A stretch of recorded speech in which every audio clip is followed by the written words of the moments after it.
Hello, in this video we're going to be looking at handling camera rotation and zoom with camera properties in Unreal Engine. So this is quite similar, but it is quite different at the same time to the previous post of handling zoom and rotation using spring arms. So perhaps I'll get started with a demo for you to see the difference, and then you'll be able to decide which one is more suitable. So the first thing that we're going to be looking at, well, let's begin with the zoom. So we'll be able to zoom in using the mouse wheel and zoom out as well, obviously. Then we'll be able to rotate the object itself using the left mouse button, and we'll also be able to rotate the camera around the object as well. So for example, looking at the feet, and then you can complement it by rotating the object as well, right? So that's what we're going to be looking at building.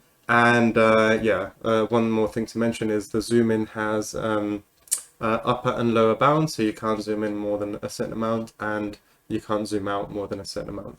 So that's what we're going to be looking at building, and all of the steps are on this post over here. So this goes into quite a lot of detail on how to achieve this, so it documents all of it.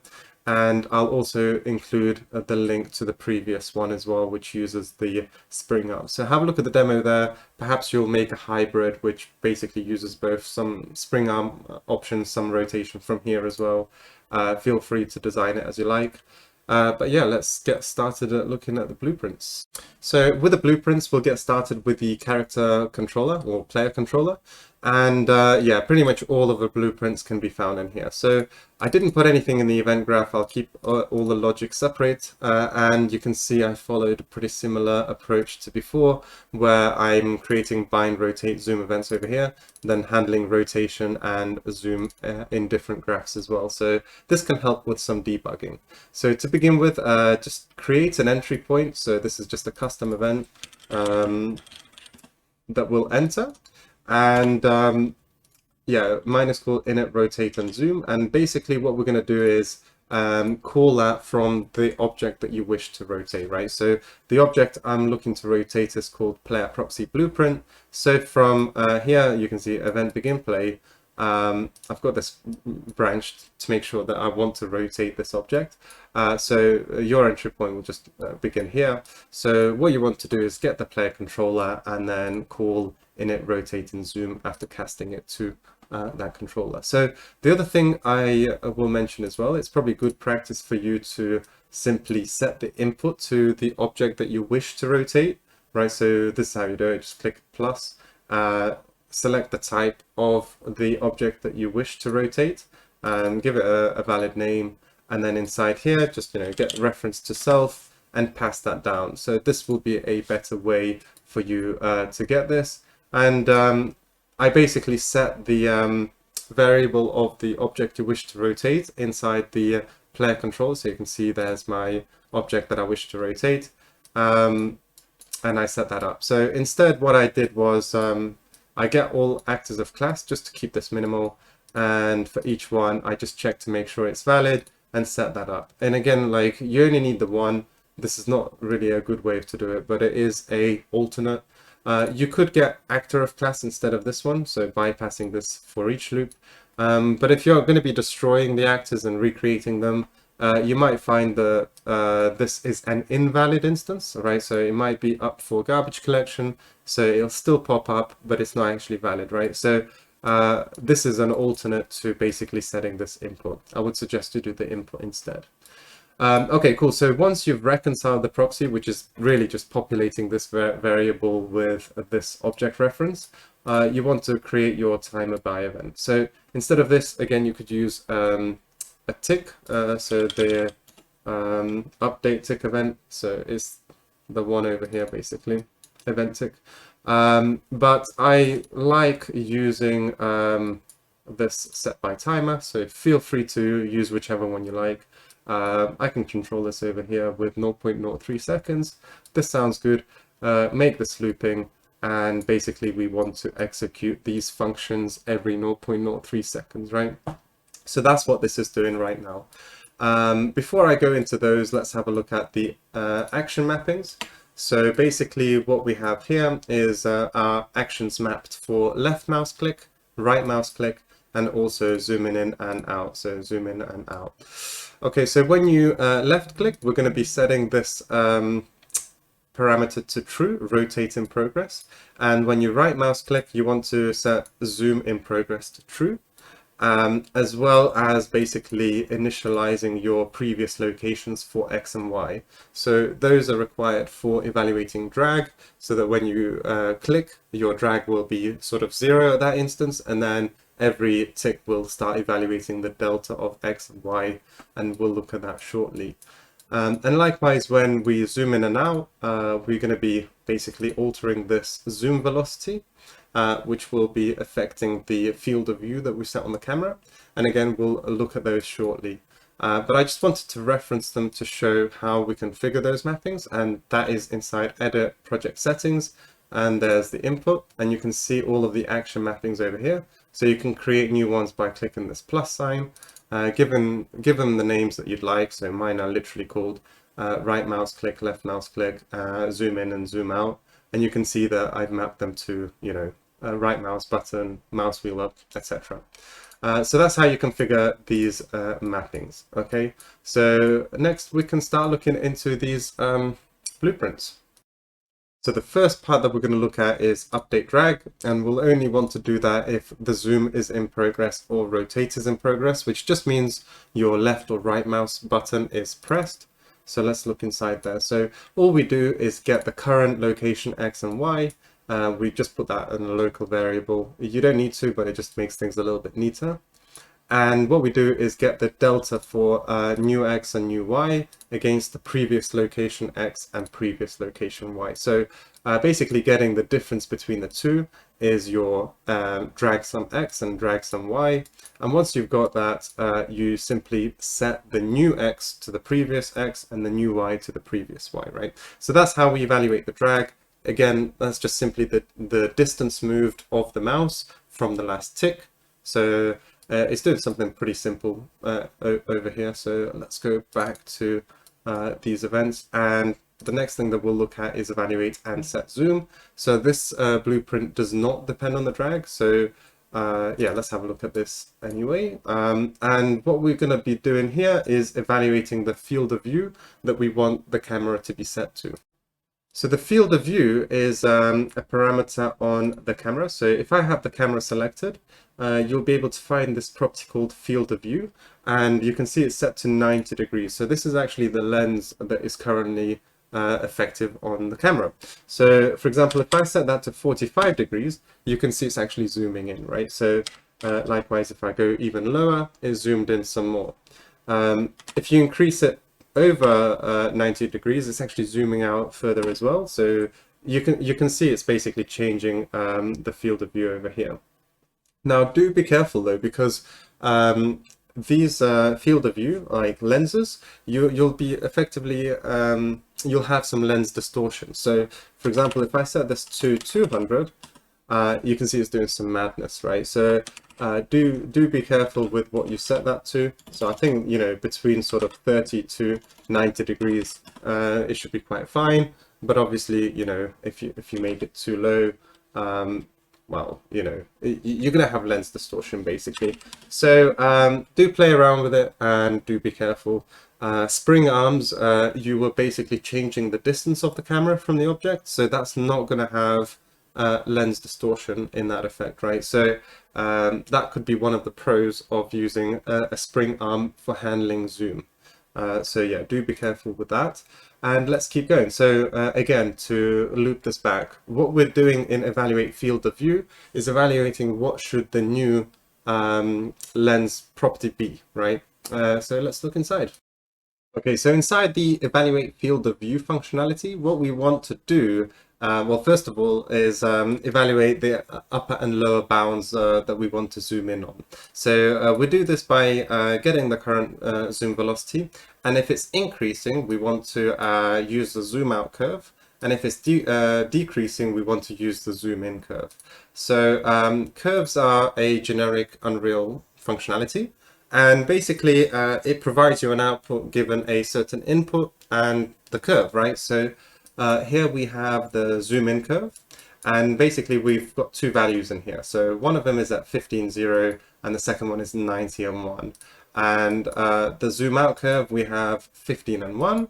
and 90 and 0. And basically you can set this automatic curve, and it gives you that sort of smooth transition for between the 2 points, right? So let's try and explain how this works, because it can be a bit confusing. Basically, the input parameter, like this one over here, refers to the camera lens options. So if you're zooming in and your camera is at 15 degrees, your output is going to be at 0.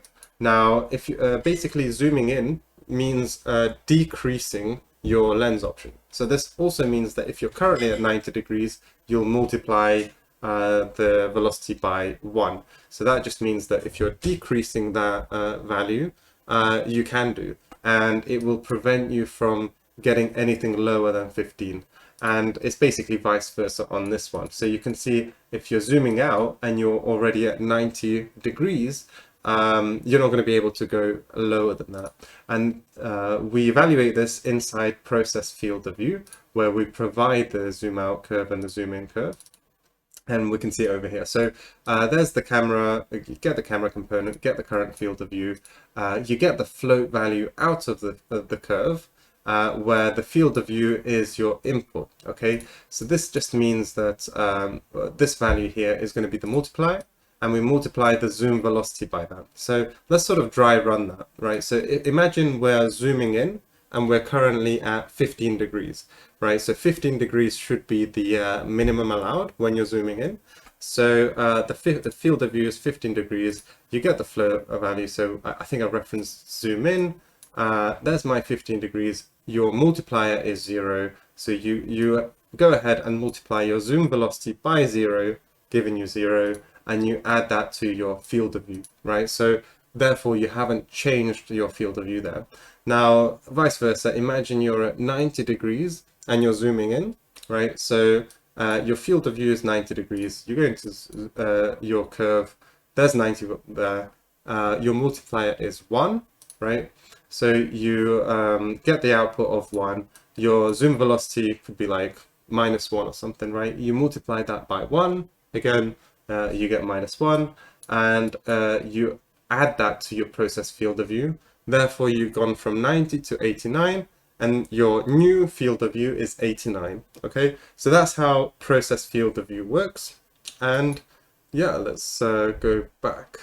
So once we've processed the field of view and we've effectively evaluated the field of view to be equal to 89 degrees, we also want to make sure that we dampen the velocity, and we do that by simply multiplying whatever value we have by 0.9, which gives us a decay of 10% on each tick. And this just means we get a smooth transition of our velocity to 0 all the time, right? So it's just a matter of time before it sort of decays down to 0. And once we've done that, we can basically apply the field of view. We could have actually applied it earlier, but we simply get the camera component. So part of the evaluation, we set this processed field of view to the value 89 in this case, and we set field of view to the camera component, and that's it for the zoom functionality. So next we can have a look at rotation. So for rotation, let's have a look. We've looked at update drag, evaluate and set zoom. We'll start looking at adjusting camera rotation. So let's look inside here. And what we're going to do is process the camera rotator velocity, and then rotate the actor, and then apply dampening effect to the camera rotate velocity X and Y. So this will be a pattern that we do for pretty much everything. So when you're zooming in and out, you add a velocity to that zoom in and out. And likewise for when we're rotating, we add velocity for the rotator, and then we dampen that to 0 as well. So you'll find this to be a common pattern when we apply that. So let's look inside the process camera rotator velocity. And what we're going to do here is basically when the zoom is in progress, which is a bad parameter name, but basically the right mouse button is pressed. So we want to rotate our camera actor, so that's what this refers to. We want to execute this functionality. So this is where we're going to start utilizing the drag sum X and drag sum Y. You can apply some inversion to your drag. So if, for example, you want to rotate to the left, but you want the rotator to move to the right or something, you can apply the inversion here. Then apply some sensitivity multiplier. So here I've got 0.005. So basically play around, tweak around with sensitivity of how much do you want the camera to, or the object to rotate when you're dragging the mouse. And this is basically evaluating from the drag, and then you apply it or you add it to the existing velocity, which is also decaying on every tick, right? So you're adding that to the existing one, and that is your current velocity. And you basically repeat that for velocity X and velocity Y, which are both evaluated from the drag X and drag Y. So that's how we evaluate the velocities for the rotation. And let's go back. So I think we've seen that after that we apply it to the rotator. So inside here, you get yourself the actor. Really, this functionality is just refactoring add world rotation, right? Because unfortunately this seems to have a bit of a bug. Basically, you get yourself this rotate velocity X, which would apply to here, and this one would apply there. This should have been sufficient, but this seems to bug out and add a bit of roll occasionally. It doesn't do it straight away, but if you play around with it for a while, you'll see that for whatever reason, it will add some roll to the actor.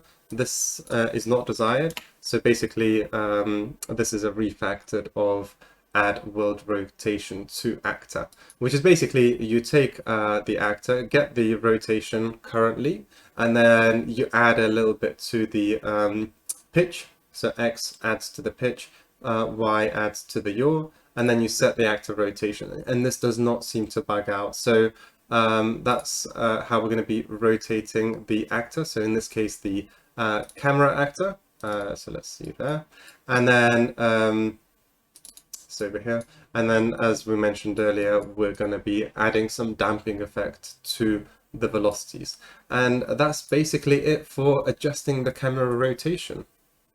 So now let's have a look at rotating the character as well. So we've just had a look at adjust camera rotation. Let's look at handling the character rotation.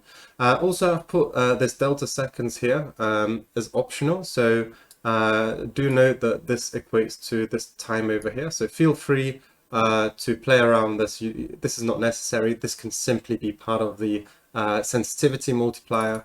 But let's have a look.